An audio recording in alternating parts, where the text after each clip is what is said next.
Ah, Japan Expo 25 pour 25e année, 25e édition. On sait pas trop parce qu'il y a peut-être eu une erreur de calcul. Néanmoins, vous êtes dans le 11e omnibus de Ludokino. Bah allez-y, installez-vous confortablement pour cette avant-dernière omnibus de cette saison. Ouais bah Japan Expo en vrai c'est... Je te le dis hein, honnêtement... Allô ? Bah non, j'ai pas d'oreillette. Je fais ce que je veux en fait.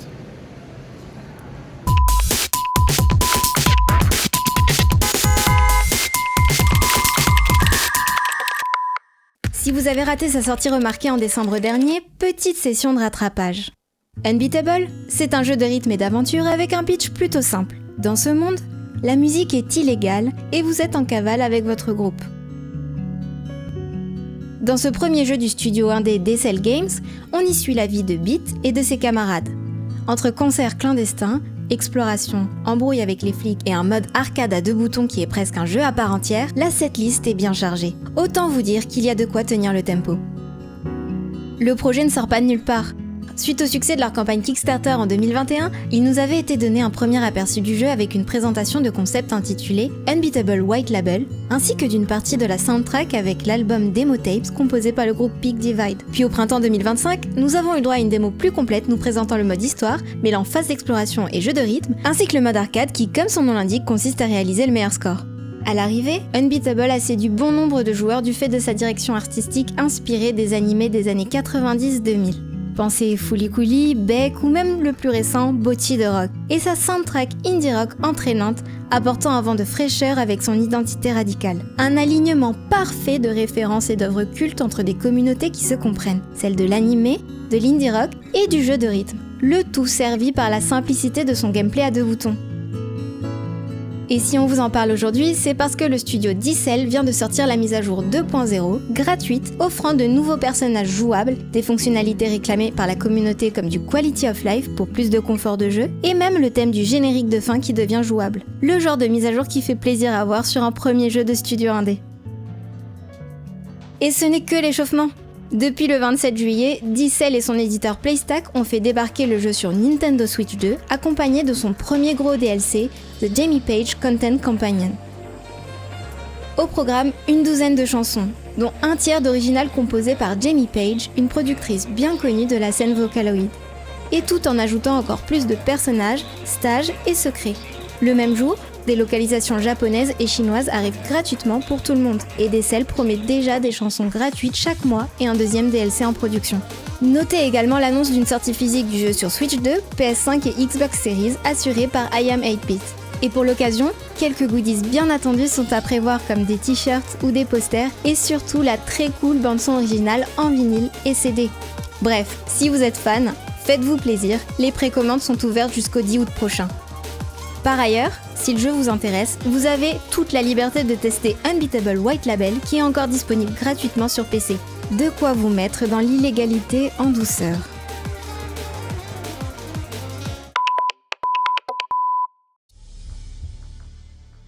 L'été est horriblement chaud, l'actu est déprimante et c'est à ce moment que la nostalgie se pointe. En tant que vieux zoomer, vous essayez de déguster votre long bacon en espérant qu'il ait le même goût qu'en 2010. Et c'est pile à ce moment que Activision ressort Call of Duty Black Ops 1 et 2 sur le PlayStation Store. Pile de quoi raviver votre flamme, de vous replonger dans vos étés passés à faire du mode zombie, de ressortir votre emblème custom cochon et de vous donner envie d'être à nouveau le roi de la killcam. Dans ces 2 portages effectués par les équipes de Iron Galaxy Studios et sortis simultanément le 9 juillet, vous avez droit aux 2 jeux d'origine en 1080p 60 fps et avec de nouveaux serveurs pour pouvoir jouer en multi en ligne. Avec le contenu d'origine quasi intact, de quoi revivre cette hype de façon immédiate. Et c'est malheureusement tout en fait. Nous avons le droit au jeu d'origine sans rien de plus, pas de texture upscalée, le framerate est bloqué à 60 fps même sur PS5, impossible de changer la profondeur de champ, aucune modification notable si ce n'est quelques bugs lorsque l'on veut rejoindre une partie, et ne vous attendez pas à des modes exclusifs, nous ne sommes pas à ce niveau d'effort. Et le point qui fâche, c'est le prix.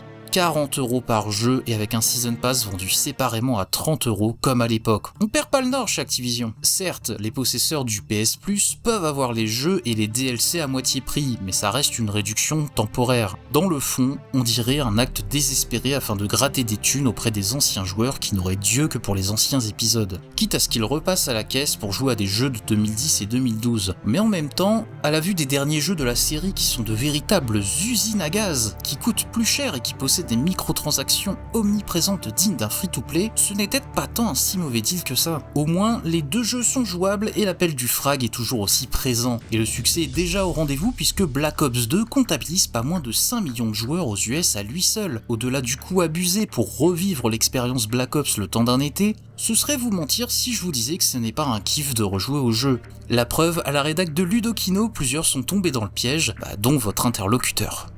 Eh ben oui, c'est ballot. Quel pigeon. On ne peut pas vous présenter Kusan City of Wolves sans aborder d'emblée l'influence d'Hotline Miami. Ce dernier a évidemment servi de moteur à la création du projet. Mais de la confidence des développeurs, l'influence la plus forte reste le clip Lone Digger de Caravan Palace, dont on peut effectivement retrouver l'héritage de son ambiance cyberpunk animale, jusque dans son esthétique et sa violence sans concession. Mais ce qui aura le plus influencé leurs décisions de gameplay reste, selon eux, les films John Wick. Leur idée ayant été de capturer ce plaisir procuré par les affrontements dans lesquels le héros est capable d'enchaîner et de gérer plusieurs menaces venant de différents angles en même temps.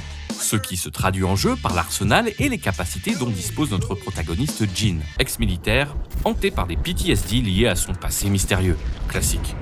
Ici, pas d'arme de fortune, et c'est la première grosse nuance qui donne son identité propre à Kusan, et lui évite de tomber dans la case des copycat games, car même si encore une fois, on ne peut pas nier de prime abord la ressemblance avec les jeux de chez Denathan Games, on s'aperçoit vite que le jeu dispose de sa propre philosophie de gameplay à travers ses options de jeu. Notre anti-héros manie comme arme principale une Warhand, sorte de point mécanique lui permettant d'annihiler d'un coup ses ennemis, mais aussi de les projeter contre ses congénères ou à travers les portes. L'autre outil primordial de Jin, qui lui permet des chorégraphies dignes de Keanu Reeves, est son Quantum Knife. Il peut le lancer sur un ennemi à l'autre bout de la pièce, tout en collant ses phalanges métalliques sur le museau du Doberman qui lui fait face. À cela s'ajoute le choix d'une arme à feu à équiper, ainsi que des compétences à débloquer pour upgrader notre machine à tuer, telles que récupérer des munitions sur les cadavres, faire ricocher son Quantum Knife sur plusieurs ennemis, ou encore parer des coups de feu avec notre paluche en acier. Le jeu fait le choix de rajouter différentes couches de subtilité de gameplay pour donner au joueur une liberté dans son approche des situations. Néanmoins, le jeu conserve une démarche presque puzzle game dans sa vision du scoring, à travers la possibilité de relancer chaque étage pour parfaire sa chaîne de combos et son rang avant de se relancer dans la suite du niveau. Le tout ponctué d'affrontements ici et là face à des boss imposants et retors, contre lesquels il faut accepter de mourir pour en apprendre les patterns, dans la lignée de Sekiro, principalement cité comme l'une des principales influences de la team de développement. Tout ça sur fond d'OST hip-hop jazzy aux vibes nujabesques, principalement produite par le rappeur coréen L'Optimist. Pour son premier jeu, le studio Circle from Dot s'en sort largement avec les honneurs, avec un jeu viscéral, rempli de punch dans ses feedbacks et plus que charmant en termes de direction artistique. Un jeu qui assume de s'inspirer des plus grands sans se contenter de les singer.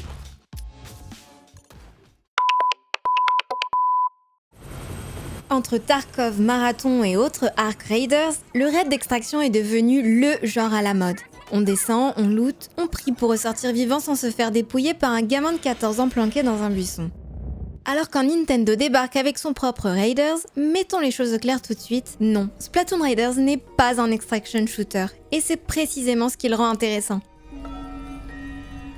Dans ce premier spin-off de la saga, Splatoon Raiders vous met dans la combinaison du mécano des Tris d'Enfer qui s'est échoué avec le trio sur les mystérieuses îles Spiralite. Toujours développé par la même team, celle qui s'occupe également des jeux Animal Crossing, le titre a toujours cette force, une DA cartoonesque.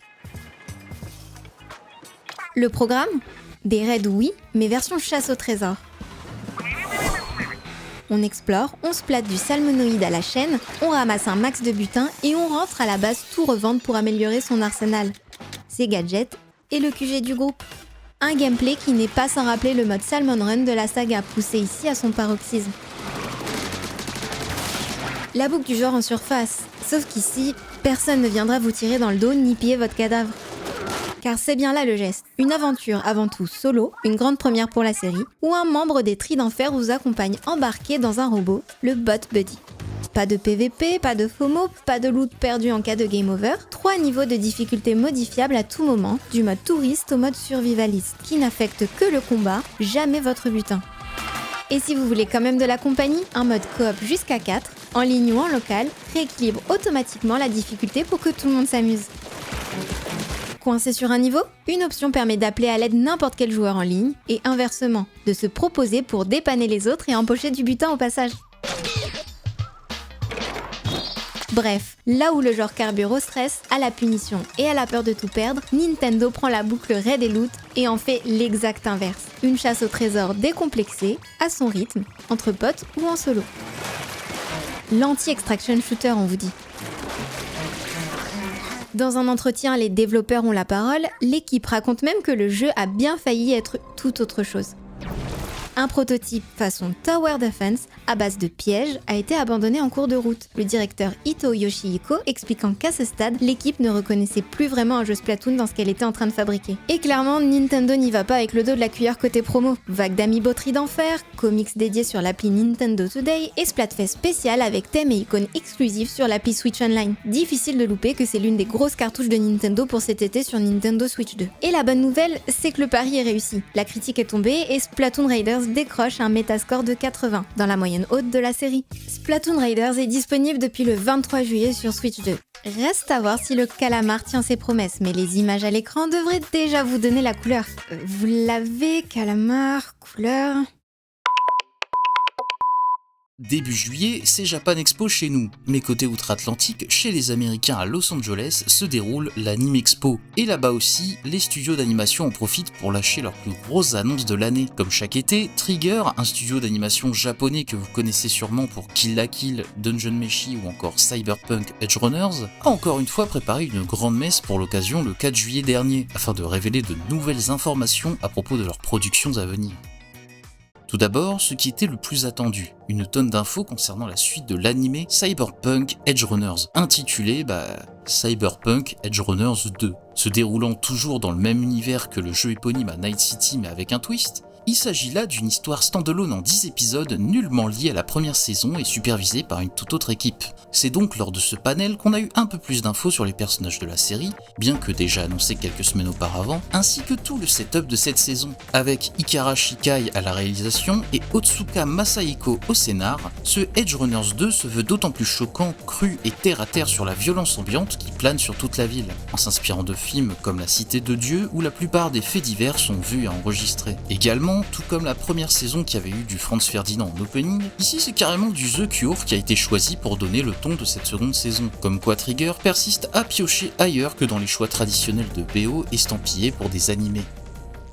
Ensuite, Dungeon Meshi, ou Delicious in Dungeon, ou encore Glouton et Dragon chez nous, a enfin une fenêtre de sortie pour la saison 2 de son adaptation animée. Alors préparez-vous, parce que ce sera en octobre 2027. Oui, c'est loin, très loin. Mais maintenant, on sait qu'elle reprendra exactement où la première saison s'était arrêtée, c'est-à-dire au chapitre 53 du manga pour être plus précis, avec l'arc de l'interlude du premier niveau. On imagine que cette saison adaptera l'autre moitié du manga, même si aucune information concernant la fin n'a été divulguée. Et un petit détail qui fera plaisir aux lecteurs et aux fans du manga, le design du personnage de Faline a été retravaillé pour coller davantage aux traits du manga. Si ce genre d'attention aux détails peut nous convaincre que ça vaut le coup d'attendre pour cette saison 2, eh bien, c'est bien joué Trigger. Et pour la dernière grosse actu de ce panel, on ne se demanderait pas si l'air de la Californie pousserait les grandes têtes de l'industrie à faire des one-morphing dignes des conférences et toute autre keynote pour nous annoncer un nouveau projet. Et pas n'importe lequel, ni par n'importe qui. Le duo Imeishi Hiroyuki et Nakashima Kazuki a annoncé travailler sur un nouveau projet maison. Il ne s'agit pas d'une suite, ni d'une adaptation, mais bien d'un projet original, et si ces deux noms ne vous disent rien, c'est le duo à qui l'on doit Gurren Lagann, Kill la Kill et Promare. Rien que ça, avec Nakashima à l'écriture, qui avait également travaillé sur des séries Kamen Rider, et Imaishi toujours à la réalisation, après avoir travaillé sur la suite de l'anime Panty et Stocking diffusé l'été dernier, on ne peut que s'attendre à une nouvelle œuvre culte. Mais pour l'instant, on n'a pas plus d'infos, il faudra encore attendre un peu.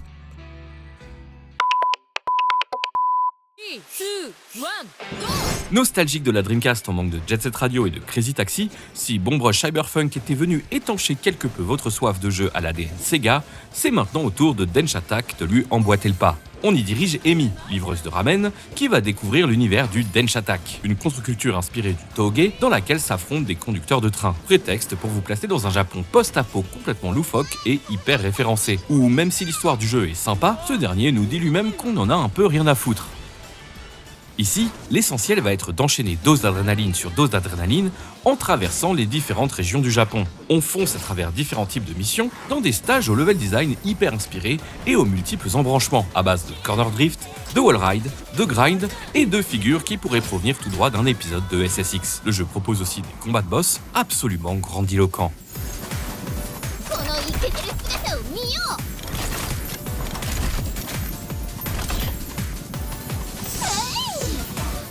Et quand on parlait d'ADN Sega, on le retrouve jusque dans l'OST, où la Sega Sound Team y est créditée puisqu'on peut compter sur la présence de Mitsuyoshi Takenobu, alias Monsieur Daytona.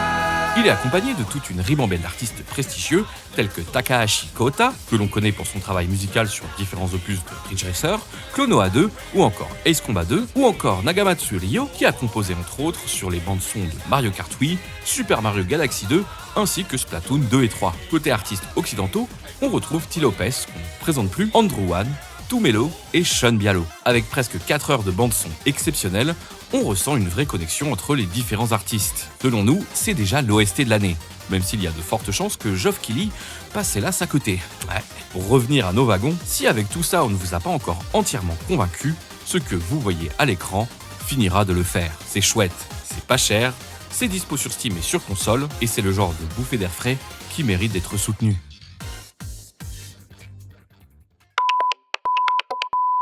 À la surprise générale, une pépite du tactical RPG japonais vient de refaire son apparition sur les stores de la Switch 2 et de la PS5. Rhapsody, A Musical Adventure, est apparu sans crier gare dans la collection Console Archives, une nouvelle qui a de quoi réjouir les fans de JRPG de la PS1 et qui annonce du lourd pour le futur de la collection. Développée en 1998 par Nippon Ichi Software, les futurs papas de la série Disgaea, Rhapsody a la particularité de se dérouler dans un univers inspiré des comédies musicales et des contes. On peut même sentir une inspiration provenant des films de l'écurie Disney, le jeu intégrant de véritables scènes chantées au fil de son histoire. Sans être un jeu musical à proprement parler, la musique est une part importante de la direction artistique du jeu, une particularité qui aura permis au titre de connaître un véritable succès au Japon et de sortir aux États-Unis en 2000. Ce succès donnera lieu à une série de jeux aussi connus sous le nom de Marl Kingdom, 2 suites sortiront sur PS1 puis PS2 ainsi que 2 spin-offs avec un jeu de mahjong et un puzzle game. Ce premier épisode est déjà ressorti en 2022 sur Switch et sur PC via Steam, mais ce portage surprise a quelques arguments pour lui. Comme dans les autres titres de la collection, vous pourrez ajouter des filtres CRT et des scanlines pour que votre jeu ait un rendu proche de celui d'origine. Vous pourrez aussi profiter d'une émulation plus propre et révisée que celle de la version Steam, l'un des arguments mis en avant par la gamme créée par Hamster Corporation. Si vous voulez découvrir cette pépite du RPG sur votre Switch 2 ou votre PS5 sans vous prendre la tête, c'est une occasion parfaite. D'ailleurs, le jeu est intégralement traduit en anglais, mais vous pouvez sélectionner les chansons japonaises dans les options. Vos oreilles vous diront merci.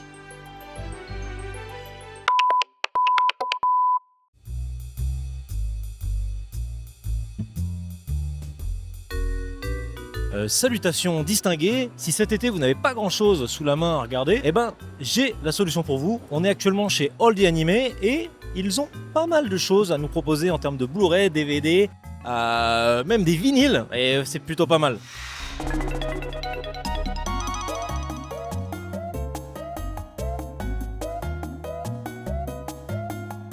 J'ai toujours rêvé de faire ça, faire le présentateur télé, faire le gars et tout qui parle, nanana.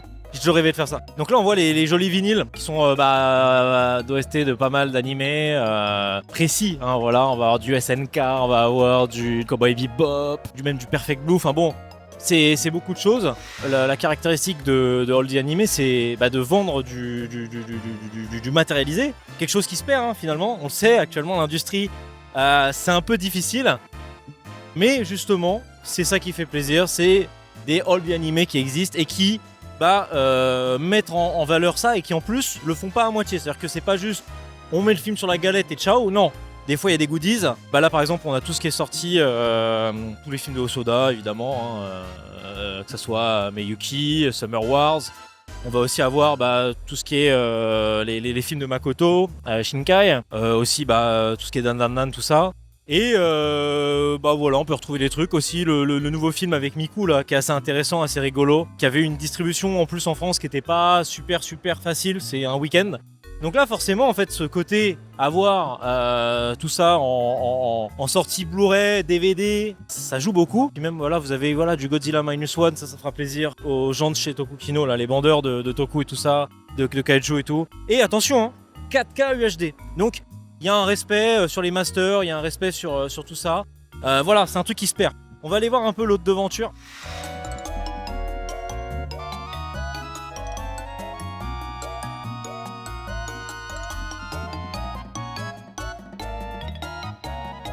Voilà, là il y a des trucs, ça me parle direct quoi. Déjà, pour les gens qui sont pas du tout dans le délire japanime, il y a du Arcane évidemment, mais aussi bien Ghost in the Shell, c'est un peu l'actu actuellement, je sais pas si vous suivez, hein, il y a une nouvelle série par Sansaru, mais il y a aussi une ressortie du film original de Hoshi, mais aussi on a du Blu-ray de Gurren Lagann, ce classique, Die Buster, autre classique, c'est un peu trop subjectif ce que je dis. Cyberpunk pour ceux qui kiffent aussi, du ReZero, encore du Arcane, pas mal de choses et qui se retrouvent sur leur site internet évidemment. Hein. Leur point fort c'est que ils distribuent et il y a souvent des précommandes et il y a même des offres quand on précommande. Là justement je sais que le Gurren Lagann, il va y avoir deux films qui étaient sortis à l'époque, récap, vont ressortir du coup en Blu-ray avec du coup tout ce truc là et c'est cool parce que c'est quand même plutôt sympa. Il y avait quoi d'autre dans l'actu Mais je crois que non, dans l'actu on avait aussi du coup forcément la sortie de Ghost in the Shell en 4K qui est cool. Et oui, il y avait aussi la sortie de Bleach. Vous l'avez pas vu hein. Présentateur télé depuis 2 minutes à ce qui est... Je sais plus si c'est une suite ou quoi, on va me tabasser. C'est une suite, voilà, c'est une suite. Voilà, il y a l'anime Originals. Et il y a pour ceux qui sont bloqués en 2013, il y a SAO, voilà.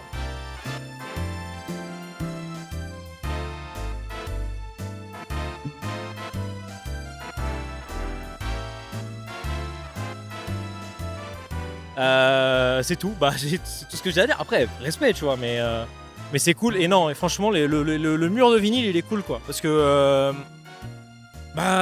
souvent, les imports de vinyle, c'est cher. Voilà. À vous les studios.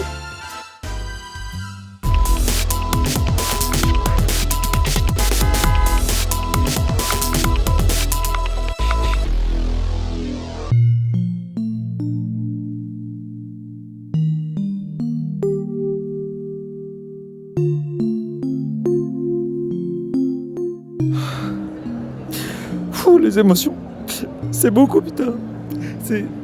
Ça fait... Je veux dire, non, pas pour ça. Moi, c'est pour moi, je veux dire. Ça me fait bizarre. Enfin, voilà, je suis là, quoi. J'existe, je suis encore en vie.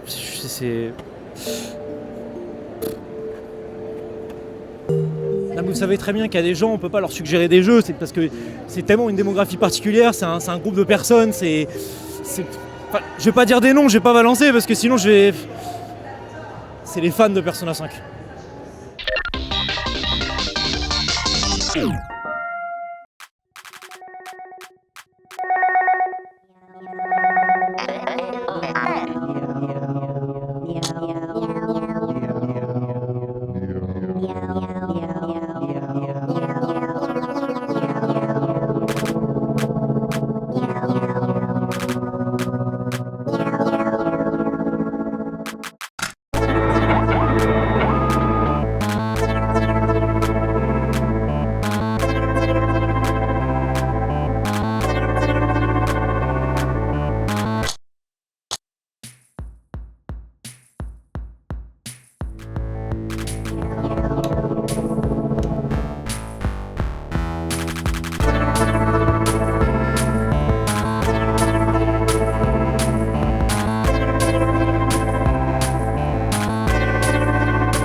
C'est bizarre ton truc. On est où en fait on a la CDG ou on a la Japan Expo là je vais prendre un avion, je vais où? Je vais à Harajuku, je vais où? Je suis Kyoto. C'est quoi le truc? C'est quoi le plan? Oh là là, trop mignon. Oh c'est trop mignon. Trop mignon. Oh là là là là. Non vous avez quel âge sérieux? Bonjour tout le monde, ici Vince et aujourd'hui dans Toon Flash, on part au XIIIe siècle pour une grande quête de vie dans l'Empire mongol. Ensuite on se fait greffer un cerveau cybernétique direction 2029 et on finit les vacances les pieds dans l'eau avec une sirène, guitare à la main, comme un vrai poète.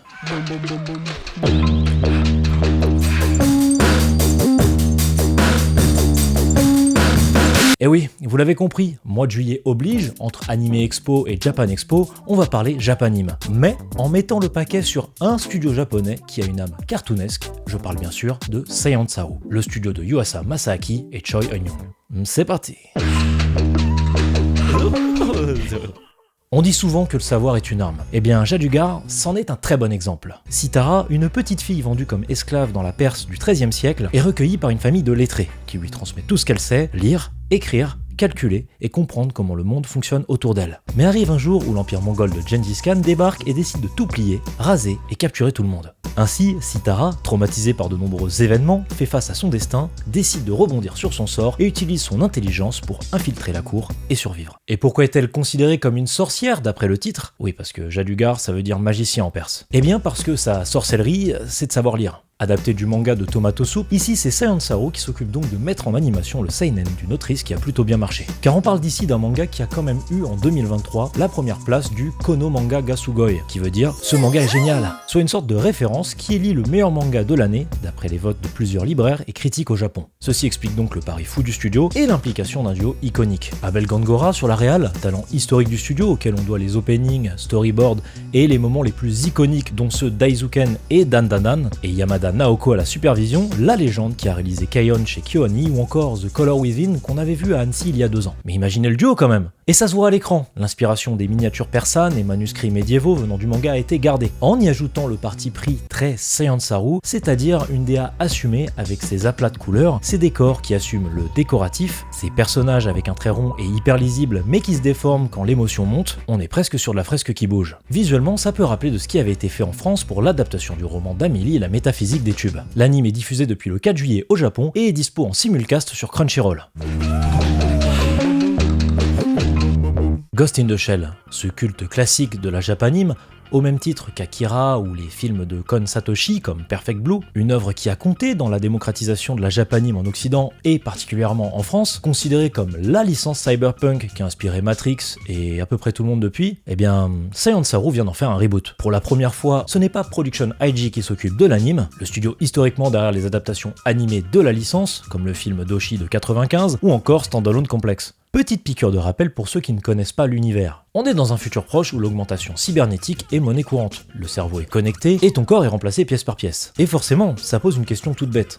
Qu'est-ce qui reste de ton toi quand ton corps entier est remplaçable? Une thématique qu'on retrouve très souvent dans les œuvres cyberpunk. On suit la section 9, une unité d'élite anti-cybercriminalité, et sa chef, Motoko Kusanagi, aka le Major, un cyborg quasi intégral, qui enquête sur des affaires où le piratage de mémoire et de conscience devient une arme. Voilà, vous avez le décor, sans spoiler. Moko-chan, le réalisateur de cette nouvelle itération, se veut davantage fidèle au manga de Shiro Masamune, et se doit de tourner le dos à l'esthétique froide et hyper détaillée qu'on associe à la licence depuis le passage de Oishi. Parce que dans le manga de Shiro, les gens ont tendance à l'oublier, c'est un peu goofy. Le Major y fait des grimaces, chambre ses collègues, part en réaction action super abusée entre deux fusillades, toute une dimension cartoon qui a été gommée par 30 ans d'adaptation sérieuse, et qu'un studio comme Silent Saru était sans doute le seul à pouvoir réanimer. Résultat, on retrouve un Major expressif, colérique, drôle, animé avec cette fluidité élastique typique du studio dans une DA rétro qui assume les aplats et le trait. C'est tout simplement le Ghost in the Shell le plus cartoonesque jamais produit. La série assume des aspects du personnage de la Major qui était resté cantonné au manga jusqu'ici, soigneusement rangé sous le tapis par les adaptations précédentes. Et côté visuel, pas mal de fans ont fait la comparaison avec les cinématiques du jeu PS1 de 97, qui était jusqu'ici l'adaptation la plus fidèle au trait du manga. Sauf que là,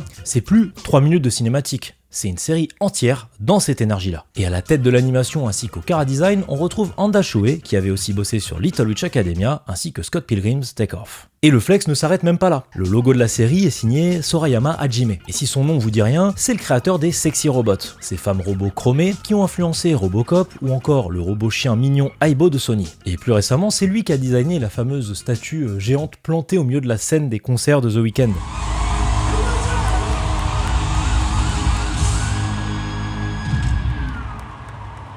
J'y étais donc voilà, c'était pas mal. Petit détail qui fait plaisir, en juin dernier à Annecy, là où les 2 premiers épisodes ont été présentés en avant-première mondiale, l'équipe a affirmé que la prod n'utilisait aucune IA générative. Dans le contexte actuel de l'industrie, c'est plus une déclaration politique qu'un détail technique. Et pour une œuvre qui interroge depuis toujours les dérives de la technologie sur le corps et l'esprit, ça prend un sens particulier. A noter que la série a aussi eu le droit à une avant-première au cinéma en France grâce à Oldie Animé, et là, je vais être honnête avec vous, désolé pour les équipes, mais la VF elle est vraiment pas terrible. Faites-vous ça en VO sous-titré, vous me remercierez. C'est dispo depuis le 7 juillet sur Prime Video, avec un épisode par semaine. Et si Silent Saru cartonne aujourd'hui, il faut aussi parler de d'où ça vient. Le studio a été cofondé par Choi Yeon-young et Yuasa Masaaki, ce dernier étant le réalisateur de Mind Game, Tatami Galaxy ou encore Devilman Crybaby, un des réalisateurs les plus libres de l'animation japonaise, qui depuis a quitté le studio. Mais avant la création de ce studio, il y a eu Wakfu. Oui. Fin des années 2000, Ankama qui ouvre un studio au Japon et y délocalise 25 animateurs européens. C'est là que Choi réalise Noximilien l'horloger, un épisode spécial de Wakfu avec Yuasa au chara-design. Et quand Ankama Japan ferme en 2011, une partie de l'équipe suit le duo pour fonder Silent Saru, dont un certain Abel Gangora, ex-animateur espagnol sur Wakfu et aujourd'hui réalisateur de Jadugar. Donc la prochaine fois qu'on vous dit que l'animation française ne rayonne pas, sans Wakfu, il n'y a pas d'ananan en fait. Et le premier gros fait d'armes officiel de Silent Saru, les habitués le savent déjà. On en avait parlé dans un Toonflex à l'occasion de la sortie de Scott Pilgrim Take Off, c'est un épisode d'Adventure Time, Food Chain, réalisé par Yuasa en 2014. Le studio qu'on vous vend aujourd'hui comme la sensation japanime a littéralement aiguisé sa lame sur l'œuvre étalon du cartoon moderne. Vous comprenez pourquoi on se sent chez nous. Et en 2017, Yuasa réalise le premier long métrage original du studio, Lou et l'île aux sirènes.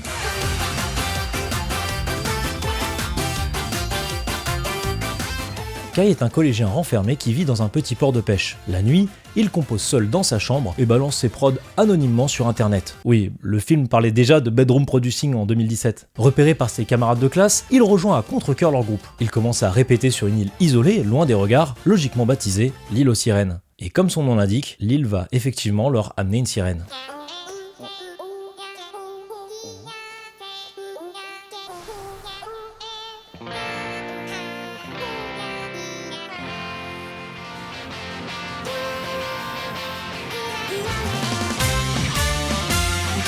Lou, qui ne peut pas s'empêcher de danser dès qu'elle entend de la musique.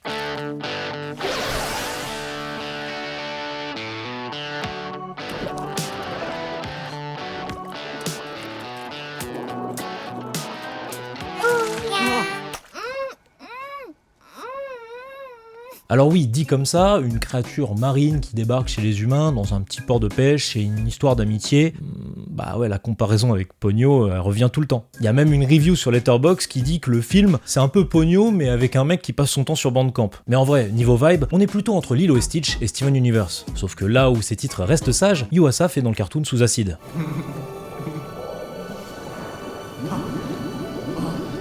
Dans Lou, la musique est le moteur littéral du film. C'est elle qui attire Lou, elle qui la transforme et elle qui fait basculer tout le village. Chaque morceau est un événement d'animation. Et ce n'est pas un hasard si la musique est au centre. Chez Yuasa, c'est une obsession de toujours. Le mec finira par réaliser un opéra rock avec Inuo en 2021. Et quand ça joue, ça part en roue libre.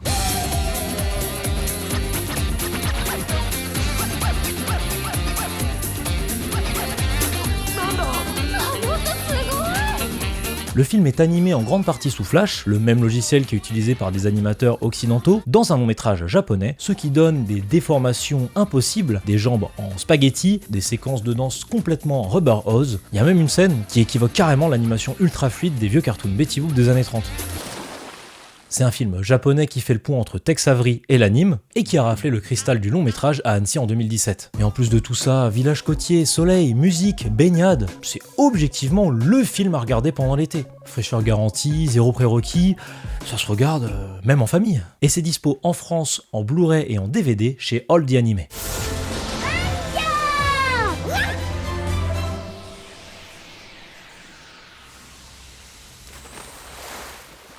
Voilà tout pour ce Toon Flash spécial Saiyan Saru. Comme quoi, la frontière entre Japanime et cartoon, il n'y a pas besoin en fait. Elle est bien plus poreuse que ce que les puristes des deux camps ils veulent bien admettre. Enfin bon, pas de violence, c'est les vacances. Tranquille. J'en profite pour vous souhaiter de très bonnes vacances d'été. Profitez un max du beau temps. Et puis nous on se dit rendez-vous à la rentrée pour la suite. Allez, ciao les broskis.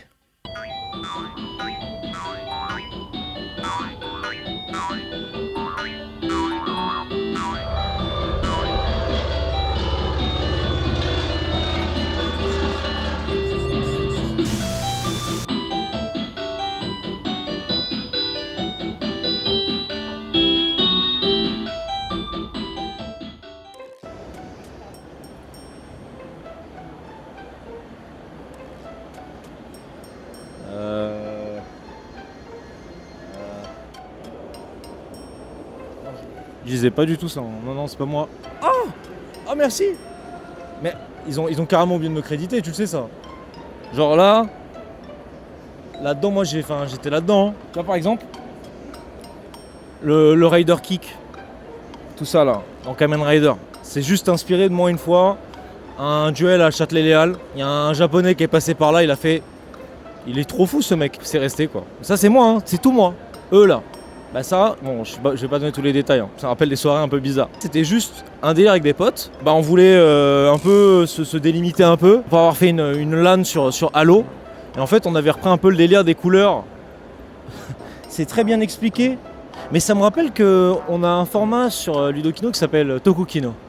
L'été, c'est aussi l'occasion de pouvoir regarder des films pas spécialement bons mais quand même charmants, de réunir ses amis et de rigoler devant. Pour cette reco, nous allons revenir loin dans le temps, plus précisément en 1969, pour vous parler d'un des films mettant en scène la tortue géante amie des enfants, Gamera vs Guiron. Pour recontextualiser rapidement, Gamera est au sommet de sa popularité à ce moment-là, mais commence aussi à vivre une période de vache maigre. Les studios Daiei sont en difficulté financière constante et chaque nouveau film voit son budget se réduire. Histoire de pondre un film chaque année, une formule va être appliquée sur les prochaines suites à partir de Gamera vs Viras, le film précédent. On retrouve souvent un enfant japonais et un autre américain pris au piège du monstre du jour, tandis que Gamera finit par venir à leur rescousse, ainsi qu'une palanquée de stock shots des anciens films pour économiser un peu de temps et d'argent, ce qui reste un poil navrant. Ce film n'échappe pas à ce concept puisque l'on suit Akio et Tom, deux enfants qui finissent par trouver une soucoupe volante à quelques pâtés de maison de chez eux. Ils embarquent dedans, la machine décolle et ils se retrouvent transportés sur une planète étrange. Ils y rencontreront deux femmes aliens qui essaieront de se familiariser avec eux dans le but de les bouffer, sans oublier l'infâme Guiron, un monstre avec une tête de lame qui règne sur la planète et qui découpe ses ennemis en rondelles. C'est censé être un film pour enfants, je rappelle.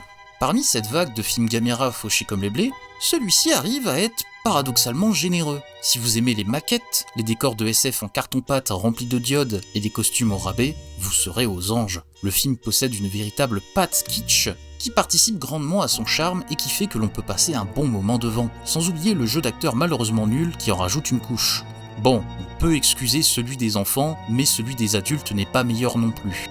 Et en même temps, c'est un film qui a beaucoup d'ambition avec son envie de faire vivre cette planète extraterrestre à l'écran. Cela passe par l'envie de faire croire aux spectateurs que les personnages se déplacent dans un complexe futuriste géant, tout est fait de sorte à faire oublier que le film est tourné intégralement en studio, ce qui finit par être assez touchant. Et en parlant de Guiron, regardez comme il est trop mignon quoi. Il est trop chou quoi. On essaie de le faire passer pour un sauvage sanguinaire et sans merci, mais en même temps, sa tête est trop marrante pour inspirer la crainte, et ses déplacements sont pâteaux. C'est un monstre un peu craignos, et en même temps très drôle à voir en action. Gamera vs Giron, c'est un petit nanar sympathique qui se regarde sans problème avec des potes. Un long métrage aussi navrant que charmant qui laissera peut-être une marque. C'est aussi une capsule temporelle des années 60 qui parlera aux fans acharnés de SF de l'époque. S'il fallait une dernière raison pour vous convaincre de le voir, c'est dans ce film que l'on peut assister à la scène où Gamera fait de la barre parallèle. Et je pense que vous en savez trop désormais.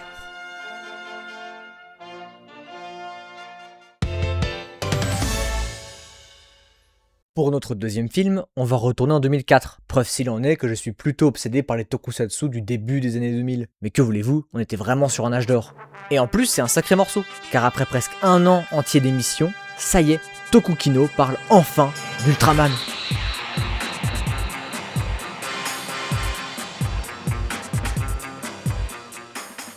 Bon, c'était assez inévitable. La franchise reste quand même une des 3 grandes séries sur le podium du tokusatsu, avec Kamen Rider et le Super Sentai. Son importance, elle est aussi historique. Je veux dire, Ultraman, c'est presque leur daron à tous, à part Godzilla bien sûr. L'ignorer, ce serait comme parler de super-héros ricains, mais faire comme si Spider-Man n'existait pas. Ce mec, c'est LE Kyodai Hero, quand même. Bon, par contre, on va pas s'amuser aujourd'hui à refaire toute la jeunesse de la franchise de Ultra Q jusqu'à aujourd'hui. On va pas non plus parler du film incroyable de Higuchi Shinji, et on va encore moins faire la biographie de Tsuburaya Eiji et de sa boîte de prod. Ce serait beaucoup trop long. Ça mériterait une chronique à part entière, et puis merde, hein, moi c'est l'été, j'ai le droit de me reposer un peu. De toute façon, tôt ou tard, on prendra le temps de s'y replonger un peu plus sérieusement. Pour aujourd'hui, contentez-vous de savoir qu'en 2004, Tsuburaya Production a tenté de revitaliser un peu sa franchise, qui était devenue un tantinet poussiéreuse, avec le Ultra N Project, un projet qui visait un public plus vieux, avec des designs moins clean, plus organiques et insectoïdes. Bon, ça n'a pas si bien marché. Tout ce qu'on a eu, c'est une pièce de théâtre, une série, et un film qui servait un peu de reboot à l'ensemble. Et c'est justement de ce film dont on va parler. Ultraman The Next, ou tout simplement Ultraman au Japon, suit l'histoire de Maki Shunichi, un pilote d'avion de chasse pour les forces japonaises d'autodéfense. Son métier crée de la distance avec sa femme et son fils, qui est gravement malade, ce qui le pousse à démissionner pour un boulot de pilote d'avion touristique. Mais, lors de son dernier vol en F-15, il traverse une étrange lumière rouge qui passe dans le ciel japonais. En parallèle, Udo Takafumi, un membre des forces maritimes de l'armée japonaise, vit une expérience similaire avec une lumière bleue dans le Pacifique. Étudié par le BCST, qui est l'agence du paranormal classique de toutes les séries Ultraman, qui change plus ou moins de nom à chaque fois, il se transforme peu à peu en Beast the One, une créature monstrueuse et assoiffée de sang, qui grandit un peu plus à chacune de ses apparitions. Heureusement, Shunichi découvre qu'il est désormais l'hôte d'un guerrier spatial humanoïde surpuissant, Ultraman. Un affrontement mythique s'engage alors entre les deux géants. Ultraman The Next est réalisé par Konada Kazuya, un mec qui a réalisé un paquet de films Ultraman en fait. Et des petits ping coups de Vislar sur le côté, la classique. C'est à peu près pareil pour toute l'équipe en fait. Le scénariste, Hasekawa Keiichi, il a écrit beaucoup pour la franchise. Et pour 2-3 autres trucs du toku, du style Giant Monster All Out Attack, des Godzilla, des choses comme ça. On est clairement ici sur une production bien calibrée, par des professionnels qui travaillent dans le genre depuis un moment, plus que sur une production un peu autorisante, qui fait sa lettre d'amour au genre, etc. Et ça tombe bien après tout, c'est l'été, c'est un peu ce qu'on recherche. Un film cool, pas prise de tête, mais qui sait aussi envoyer un peu de gras, pour passer un bon moment entre potes. D'ailleurs, si vous êtes un amateur du genre et que vous voulez le présenter à un ami, franchement c'est plutôt un bon choix. Parce que c'est quand même vachement cool Ultraman The Next comme film. Bon, ça met un peu de temps à démarrer. Sur 1h40 de métrage, on a bien 20-25 minutes qui traînent un peu au début. Mais bon, dès la première apparition de Ultraman et de Beast the One à l'écran, là c'est bon, on est parti pour le ride. En plus, c'est dans une sacrée scène d'action que ça commence. Elle se passe dans un espèce de silo souterrain. Et mine de rien, c'est assez rare de voir un héros de la taille d'Ultraman se battre dans un lieu fermé et plafonné. En fait, rien que ça, c'est cool. Et puis le final du film est franchement assez fou. Déjà, il est long. Ça ne se termine pas en 2 minutes. On a le temps d'en profiter. Mais en plus, il a cette qualité des tokusatsu des années 2000, où tout n'était pas fait encore avec des effets numériques soulless, et où les prods se donnaient vraiment les moyens de leurs ambitions, avec des artisans qui ont fait leurs armes durant les grandes heures du toku, dans les années 80 et 90. C'est vraiment un petit régal, un vrai bon moment à passer, avec des géants de l'espace bienveillants, des monstres dégueux, et des combats gargantuesques. Mais ne partez pas tout de suite, l'équipe de Tokukino a encore une petite pépite à vous proposer, histoire de passer sereinement les prochaines vagues de chaleur de 5000 degrés, ta mère la pute, j'en peux plus. On vous a déjà parlé de Kawasaki Minoru, et plus particulièrement de son film exécutif Koala dans une précédente chronique. Pour ces recos de l'été, on a décidé de vous parler d'un autre de ces films qui possède de la matière pour vous faire passer une bonne soirée. Et ce, même si vous le regardez avec des personnes complètement étrangères au genre. Nous terminons donc ces recos de l'été avec Calamari Wrestler, sorti en 2004.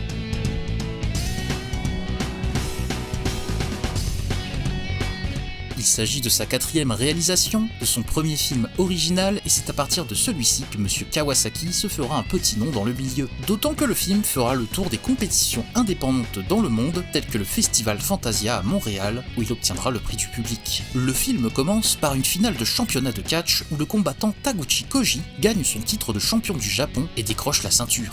Mais c'est à ce moment qu'il se fait attaquer par un mystérieux catcheur calamar, d'où le titre du film, qui lui dérobe sa ceinture et l'humilie en public. Même si Taguchi est toujours champion sur le papier, ce calamar de malheur devient son obsession, et ses patrons s'empressent d'organiser une revanche contre lui. Le mystère autour de ce lutteur s'épaissit, d'autant que Miyako, la copine de Taguchi, croit reconnaître son identité. Et je préfère en dire le moins possible, puisque Calamari Wrestler est un film assez dense, et qui en devient encore plus drôle quand on se laisse surprendre. Tout comme Executive Koala qui sortira un an plus tard, le film possède un postulat de départ assez barré, je pense que vous l'aurez compris en voyant les images. Par contre, il est très loin d'être vulgaire à l'extrême ou insupportable. Même si les plus blasés diront que le film a un postulat what the fuck, l'humour attaque lorsque le spectateur s'y attend le moins, que ce soit par une réplique calée au bon moment ou via des gags souvent liés au montage et à la mise en scène, sans parler des petites trouvailles visuelles ça et là qui feront rire les plus observateurs. On rigole certes, mais le long métrage est aussi sincère dans sa démarche et sur les sujets qu'il traite. On y parle, entre autres, de l'industrie du spectacle, de la place du catch japonais qui sert d'échappatoire et de solution bénigne aux problèmes de la société, quand on ne glisse pas un petit mot sur les moments où il a servi la propagande du pays. Il y a aussi un véritable drame humain mis en scène avec un triangle amoureux, un message sur la quête d'identité et la perte de repères, sans oublier les thèmes autour du sport, des liens qu'il permet de tisser et des dilemmes qu'il implique. Oui, tout ça dans le même film où il y a un calamar qui fait du stepper. Le plus fort, c'est que Calamari Wrestler est une bonne comédie tout en étant un bon film sur le catch. L'amour pour le divertissement sportif se ressent, on commence par le plus évident avec les caméos provenant du monde du pull au dessus, qui passe faire un coucou, mais durant tout le film c'est impossible de ne pas voir tout l'amour envers lui qui en ressort. Les combats du film sont chorégraphiés avec une certaine justesse et ont été réalisés avec grand soin. Le making-of du film le prouve, avec des passages où on peut voir les cascadeurs devoir répéter leurs scènes par cœur avant de s'affronter à l'aveugle sur le ring et sous le costume. Et petite anecdote, Hurricane Ryu est sous le costume du calamar, le même acteur qui jouera Tamura dans Executive Koala un an plus tard. On en a déjà parlé dans la chronique, n'hésitez pas à la regarder, ce serait sympa. Le scénario est écrit tel un pastiche de manga sur le sujet, dont l'un des exemples les plus criants est Tiger Mask, un manga culte qui a inspiré la création d'un véritable catcheur et qui s'immisce dans la pop culture japonaise depuis plus de 58 ans. Plus simplement, il y a aussi de grosses références au film Rocky, plus précisément au 3e, mais je ne vous dirai rien pour ne pas vous gâcher la surprise. Calamari Wrestler est un film drôle et profondément sincère dans sa démarche, une œuvre bourrée de charme et d'amour qui se permet d'être conçue avec soin et qui ne se repose pas uniquement sur son postulat de départ délirant. Une œuvre parfaite pour compléter ce trio de recos de l'été. De plus, si vos potes sont fans de catch japonais, ils seront aux anges. Profitez de vos vacances, quant à nous on se retrouve à la rentrée, et n'oubliez pas de mater du toku. Courage, espoir, Toku Kino.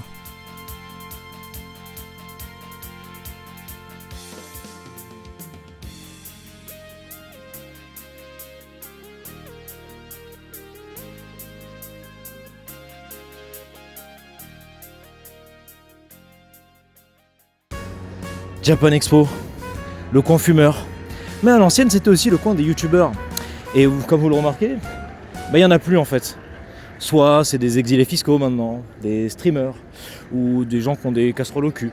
Enfin bon, on se connaît, on se sait, on se reconnaît, peut-être pas.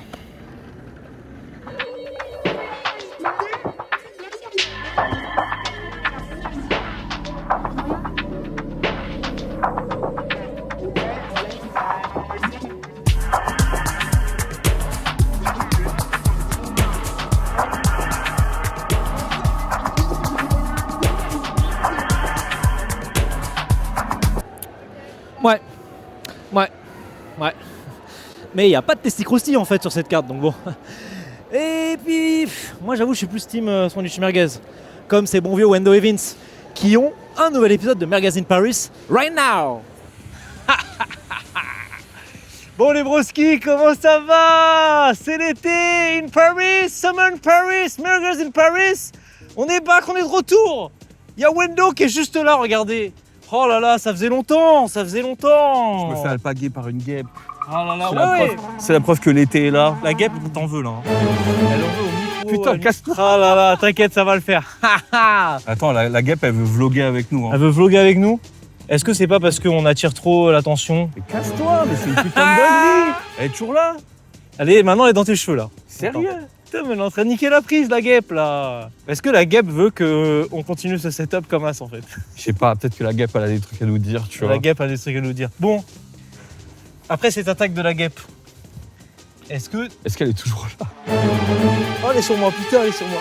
Ah du coup, on fait quoi? On recommence ou... Je sais pas, je trouve ça marrant. Mais attends, avant, est-ce qu'on changerait pas de matos? C'est vrai, on pourrait changer de matos parce que c'est bon, c'est pas mal la caméscope, mais apparemment saison 2 qui arrive, faut commencer à passer sur Commencer à teaser, faut commencer. des moyens au-dessus. Bah vas-y, tu sais quoi, on va le faire. Juste après la fameuse intro qu'on nous a cook en plus. Nouvelle intro, tu lances l'intro? Alors apparemment, il y a potentiellement une nouvelle intro. Je sais pas si elle va partir maintenant.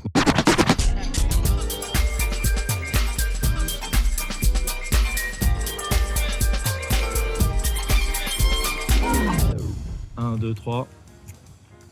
Et voilà, on est de retour. Putain, et on est en 4K maintenant, t'as vu? C'est une dinguerie. Bon, ils vont pas le voir en 4K parce que tu sais, l'omnibus il est pas. Ouais, mais ça, personne le Mais- sait, tout le monde s'en fout, tu vois. Alors du coup, le concept, qu'est-ce que c'est? C'est on parle d'un sujet d'actu, du jeu vidéo, de la culture, machin. Et en même temps, on s'est dit qu'on allait tester tous les sandwichs merguez de Paris.